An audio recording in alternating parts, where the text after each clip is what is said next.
Hello and welcome to the Gooner Talk. Back again with you guys for another show, for another episode of our Tactical Breakdown show. This is a show in which we look at players that are usually linked to Arsenal and players in which we then break down analytically, statistically with expert insight. But this, again, is going to be a different take of the Tactical Breakdown show. Throughout the season, I was talking to some of the regular TGT guys and we were talking about how maybe we can spice things up a bit. And the Tactical Breakdown kind of goes into hibernation during the season because there's no transfer rumours. But that's going to change this season because we're not only doing the player rating show, which you would have saw yesterday with me and Raf. So please make sure you do go check that one out. But also the Tactical Breakdown show will take the form of looking at some of our own players analytically and with our graphics as well to give you more insight as to what those players have done. So without further ado, let's kick off the first show.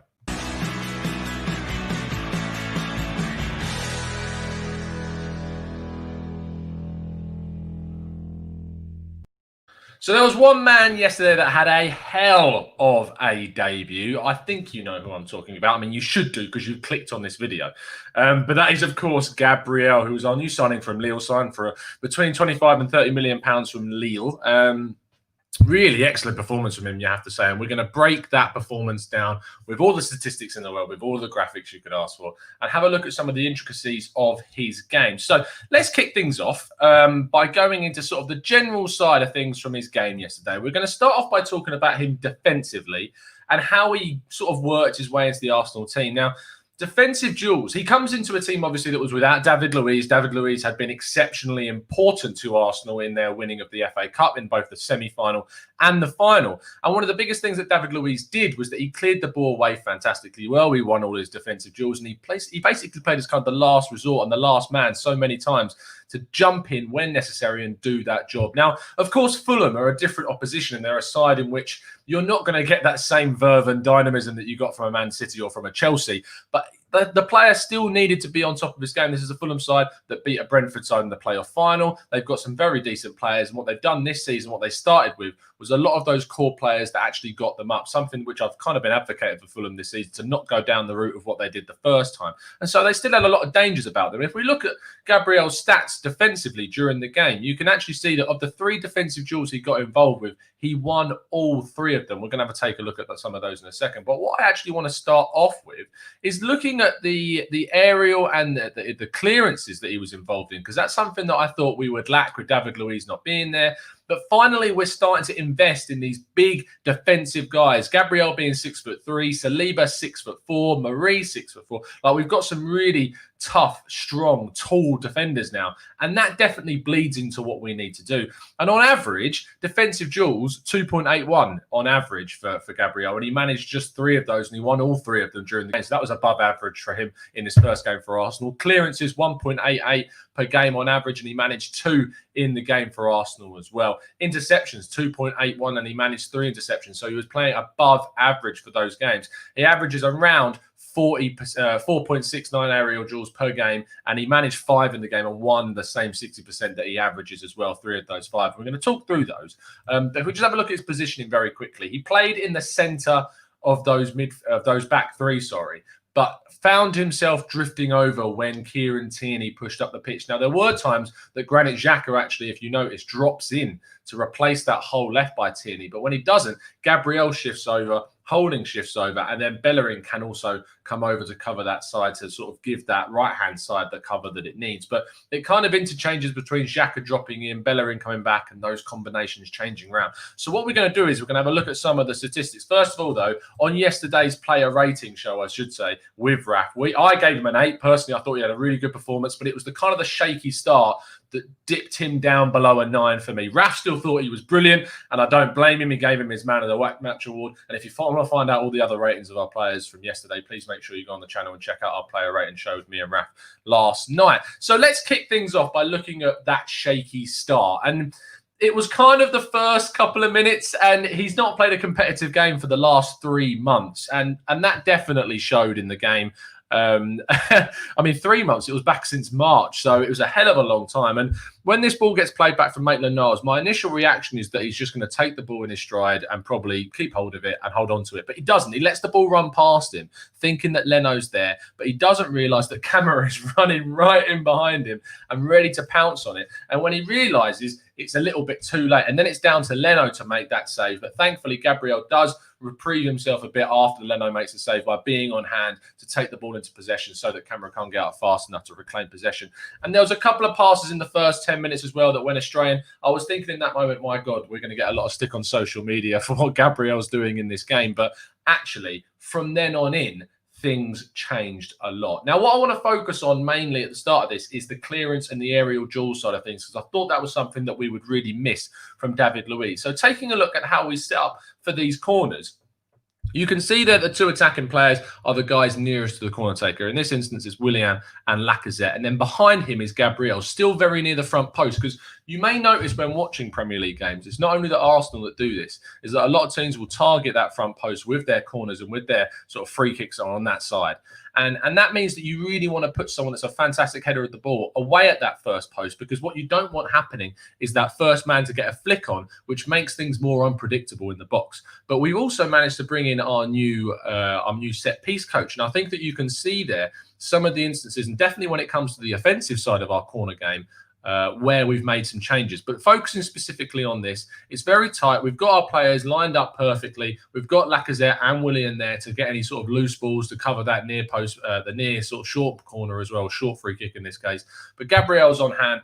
Ball comes in and he wins it fantastically, judges his movement, steps back and wins the ball and heads it out. And what you notice actually is from his clearances is they're clearances that are actually very targeted. They're not clearances which put ourselves back into danger, but they clear them as far as he feasibly can get that ball. Another one here, again, same scenario a bit later on in the game. Now Pepe is on, but he's still there. Even without that short corner person there, Pepe is there just in case that a ball comes out from the clearance of the header and you've got all that space in front of him. But Gabriel, again, situated just off of the front post, ready to clear any short sort of corners that have been either mistaken or ones that are going far, because the fact his height can help him so much in these scenarios. And he does that really well, and he heads it high and out of way from danger. And it's just sort of a nice reprieve that we've got from being Arsenal, that we've got someone with him and David Luiz when he comes back, and Saliba with his 6'4" height as well, that will really sort of be able to defend corners much better. If you watched the Liverpool-Leeds game yesterday, Leeds had an absolute nightmare in terms of their corners because Van Dijk was just able to just bully them in the box. And I'm hoping that now we've got someone like Gabriel and Saliba and David Luiz when he returns from injury, that we'll have a lot stronger in that area for sure. If we then have a look at how we attack our own corners. Now, what I want to point out here is the differences. Now, it's pretty difficult to see, I know, because it's very crowded, and there's a reason for that. There's actually 5 Arsenal players in that very small space, all highlighted by those blue circles. And what I want to do is I want to compare that to the game in the FA Cup final. Now, this is just a corner that's been taken short, but this is how we set up for these corners pre our new set piece coach. You can see that it's a vertical line rather than a horizontal line of players, which allows Chelsea to set up in a very similar defensive style to what we were setting up in the Fulham game. If I highlight this for you again, can you see how we've got 2 offensive players front of that front post? And then Chelsea can do that in that same way, where they've got 2 players there as well. And it's certainly something that enables teams to counter-attack so strongly. But Arsenal set up in this very strange way from this corner, vertically, kind of in zonal areas. They're all going to make runs into the box. But what we've actually changed to now is a really chaotic mix of players, so that when a ball comes in, there's hardly any movement for players to get around and trying to stop the runs coming in. And yes, it doesn't mean that you necessarily get a great run-up when you want to go and take up from a header. But what it does mean is that you get this excellent amount of chaos going on that makes things a little bit more unpredictable. And not only that, but certain players like Granit Xhaka have got jobs to create space. And by creating space, you can see there by the small black circle that I've highlighted, when the ball reaches Gabriel, suddenly there's loads of space around him. And I think this is a tactical point that Arsenal have made, is to try and create space for the big centre-back, who they know is good on the ball in terms of using his head, although it does come off his shoulder in this case. But the amount of space that Gabriel is made available to him to then get that header in is not only down to himself and his sort of the way he's proactive in getting up for the header, but also his supporting players around him. They know the ball's not going to be coming to them. They can tell that from the flight of the ball and obviously from any signals from the corner taker that I believe was Willian in this instance. And they create the space for the Brazilian centre-back, and that gets us our second goal fantastically. So in terms of those sort of statistics side of things and in terms of the graphics of his clearances, he was so strong in that area. Let's then take a look at some of sort of the defensive side of his game in terms of the duels, because I think that's also really important to highlight how he dealt in defensive positions as well. So one of the key things that I thought was going to be really concerning for Arsenal in this game was when we got hit on in behind. Caught on the break, defenders and Bellerin and our wing-back high up the pitch, and that's exactly the scenario that we've got here. You've got Camara running in behind from Joe Bryan, who we knew was going to fling balls in behind all day long as he got on the ball. Hector Bellerin holding a court too far up the pitch, and that leaves Gabriel as cover to try and deal with the on-running Camara. And he's got that pace. Gabriel is not a slow defender, and you can see that here. He keeps up with him. He keeps in that position, and when he finally reaches the ball, he's in that position there to try and win it back. He holds him up. He doesn't dive in. He stands there, and he takes it. And when Camara tries to turn him, he gets the foot onto the ball to play out wide. Now, he doesn't actually win back possession in this moment. The ball goes slightly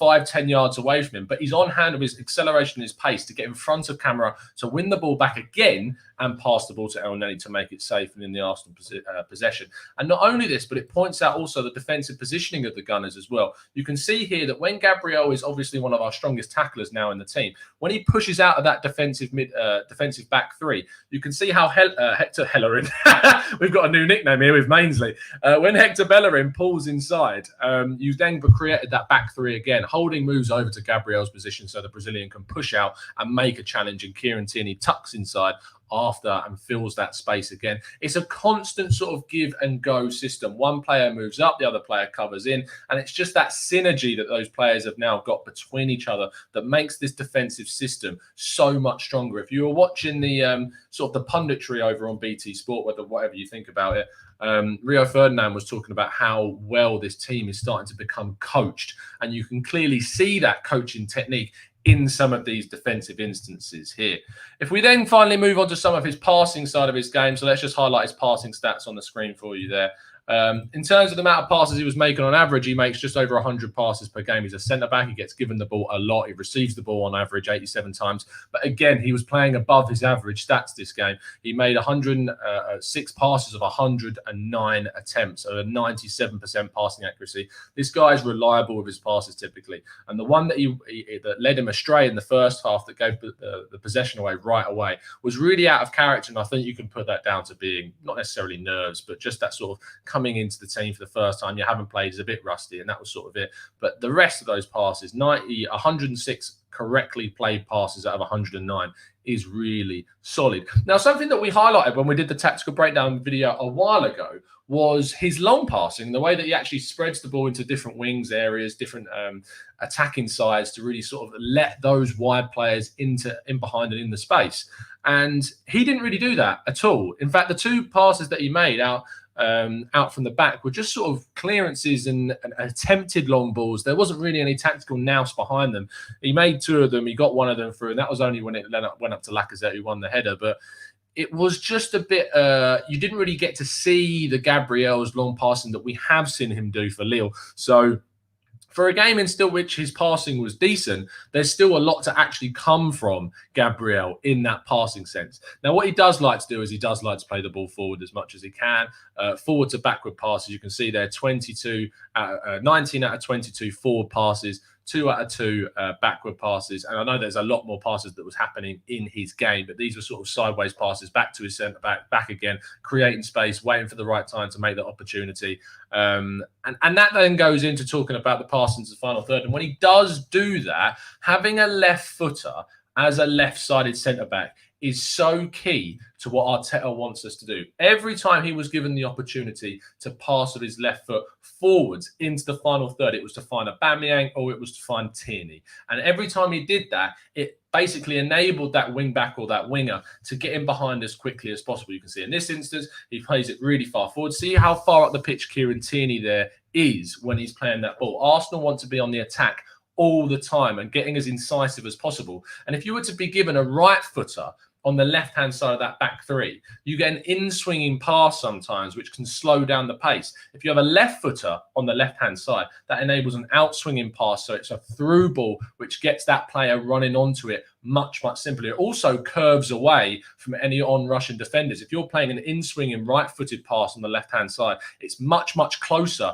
to those on-rushing midfielders and defenders that are going to try and intercept it. So having a left footer on the left-hand side, it can be so understated about how important it is to have in an Arsenal team. And then the last pass I want to highlight here, again, that out-swinging left-footed pass out to Tierney on that side, getting us on the attack from defence as quickly as possible. And he did this all game, and it was just such an approved, professional, mature performance from someone that's only 22 years of age, and he got a goal for it as well, just to reward him even further. So that kind of sums up how Gabriel did in that game. As I said, he got an 8 from me, he got a 9 from Raf. You'll find when we watch our player ratings, I can be quite harsh. I'm a perfectionist. I love that sort of stuff. But Raf was very, very generous about him and gave him the 9. I think the more I've sort of done this tactical breakdown show today, it kind of presses into me that maybe I could have gone into the 9, but it was that shaky start that I think just edged into the 8s there. Maybe I'm too harsh. Let me know if you think that. And also, as I said already, if you want to check out the rest of the team's player ratings, go click on the previous video of me and Raf, because it's a fantastic watch. Thank you ever so much, everyone that's been listening in. I will highlight some of your comments in the chat box, and you can have a look at what you've been saying in the chat. So John G says it is not because it's more difficult to judge the difference. The ball will travel across the pitch than its height with regards to horizontal perpendicular line of defenders. And I think that when you look at how sort of defenders judge crosses, you put themselves in that position in the corner. I think that's the instance that you're talking about. They have to still judge the flight of the ball to know where they need to go forwards or back, to judge whether they're going to get the best angle to then head the ball away or head it towards goal.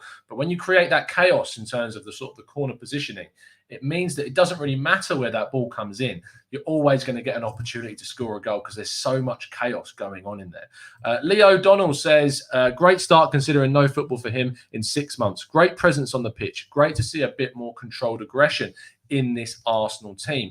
Ian says, we want him to pass through the press and at the feet of the front three or in behind. Then we would be fine with with 3 in the back. And I think the long term will obviously be to try and go to that back 4. And that will be completely dependent on how we then mould our midfield. It needs to have another midfielder in there. It needs to have another solid midfielder. And I think that El Neni could be someone we do more focus on if he continues to play. But if we do sign an Aouar, if we do sign a Partey, I think that will solidify that midfield 3, and we'll then revert to a back 4 with Gabriel and maybe in the long term Saliba. But for the moment, Holding's done a very, very decent job. But still in that back 4, it will enable Tierney to push up. It will enable Gabriel to play those left-footed out-swinging passes through to him, keep him on the attack. Xhaka can then drop in, cover that left-back position to enable a more attacking style player in Tierney to go up that line and do as much damage as feasibly possible.